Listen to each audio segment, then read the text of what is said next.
Assalamualaikum warahmatullahi wabarakatuh. Bismillahirrahmanirrahim.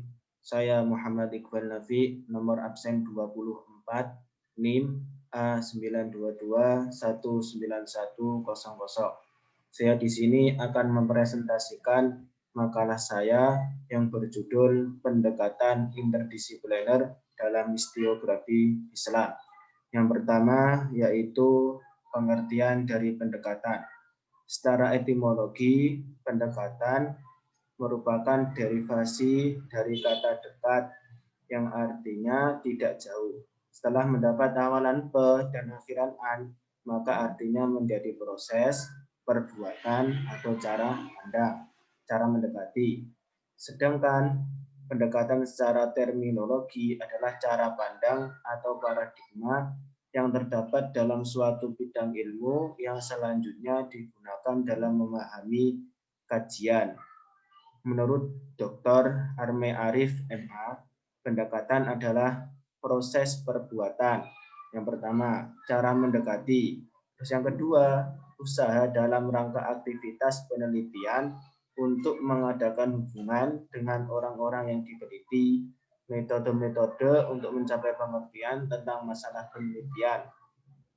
Dalam bahasa Inggris, pendekatan diistilahkan dengan kata approach, dan dalam bahasa Arab disebut madkhol, dan dapat disimpulkan dari penjelasan di atas bahwa pendekatan di sini adalah usaha yang dilakukan manusia untuk menciptakan hubungan yang harmonis di antara kedua belah pihak.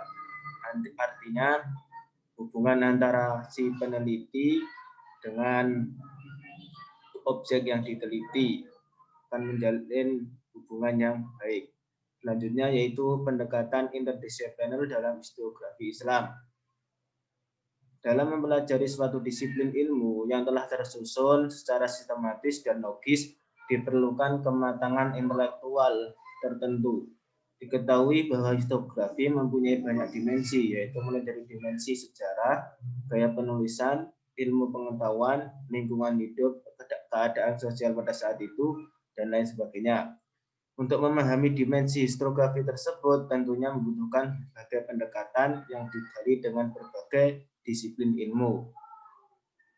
Nah, pendekatan indisipliner di sini adalah yang kajian dengan menggunakan sejumlah pendekatan atau sudut pandang atau menggunakan disiplin ilmu lainnya. Jadi tidak menggunakan satu ilmu disiplin saja, tapi melainkan menggunakan banyak disiplin ilmu lainnya.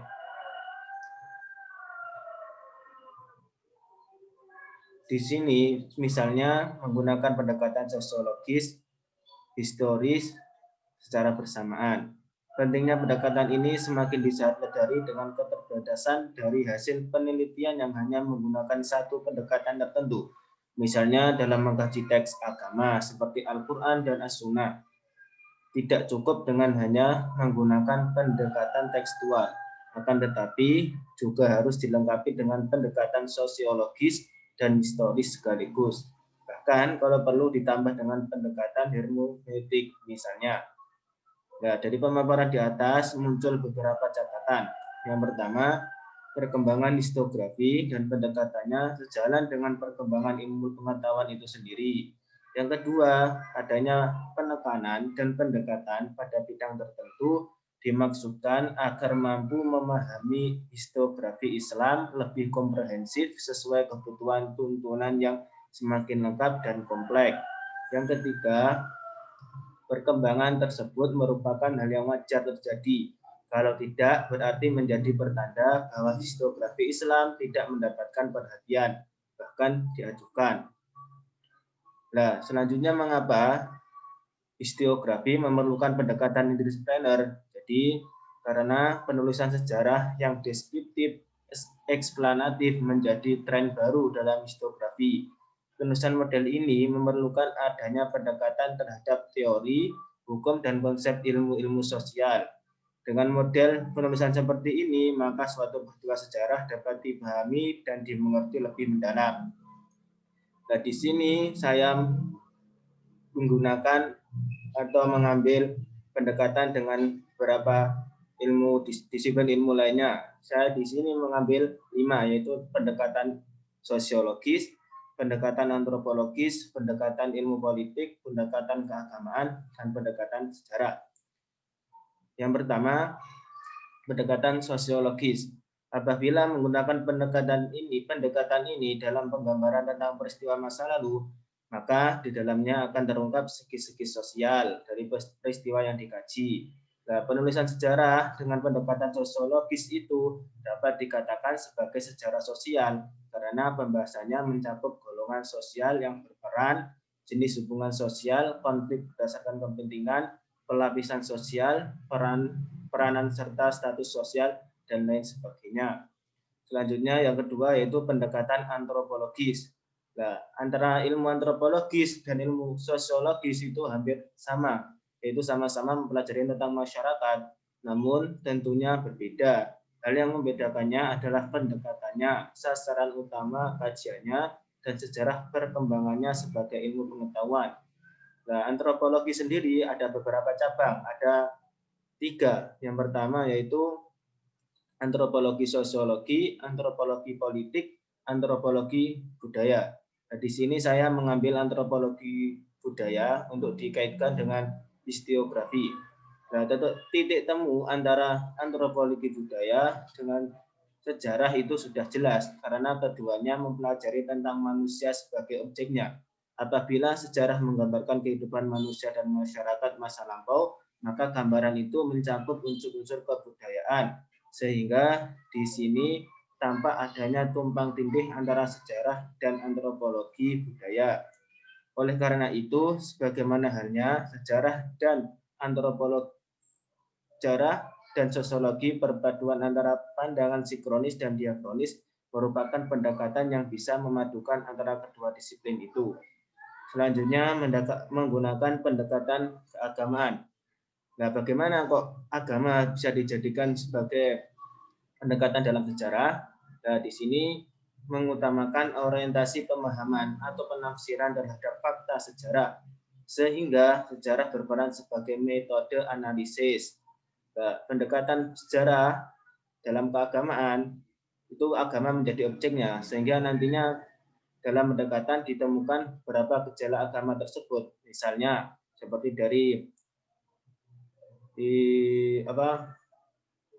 perkembangan agama tersebut, terus interaksi antar umat beragama tersebut, dan lain sebagainya. Selanjutnya yaitu menggunakan pendekatan ilmu politik. Nah, bila kita membuka kembali karya-karya sejarah konvensional, dapatlah dikatakan bahwa sejarah adalah identik dengan politik. Alasannya karena melalui karya-karya seperti itu lebih banyak diperoleh pengetahuan tentang jalannya sejarah yang ditentukan oleh kejadian politik, seperti perang, diplomasi, dan tindakan tokoh-tokoh politik. Selanjutnya yaitu menggunakan pendekatan sejarah. Ini yang terakhir. Jadi dari kata sejarah itu berasal dari kata historis, dari bahasa Inggris history, yang artinya sejarah atau sesuatu yang berkenaan dengan hubungan masa lampau. Nah, secara terminologi, sejarah atau historis adalah berbagai peristiwa dengan memperhatikan unsur tempat, waktu, objek, latar belakang, dan pelaku dari peristiwa tersebut dapat dilacak dengan melihat kapan peristiwa itu terjadi, di mana, apa sebabnya, siapa yang terlibat dalam peristiwa tersebut. Jadi pendekatan sejarah atau historis adalah suatu ilmu yang di dalamnya dibahas berbagai peristiwa dengan memperhatikan unsur, tempat, waktu, objek, latar belakang, dan pelaku dari peristiwa tersebut. Yang jelas, sejarah adalah fakta yang benar-benar terjadi, bukan yang seharusnya terjadi. Ia adalah realitas, bukan idealitas. Oleh karena itu, pendekatan sejarah amat dibutuhkan dalam upaya kita melakukan penulisan sejarah, karena penulisan sejarah itu harus konkret sesuai dengan urutan kejadian peristiwa pada masa lalu. Cukup sekian yang dapat saya sampaikan.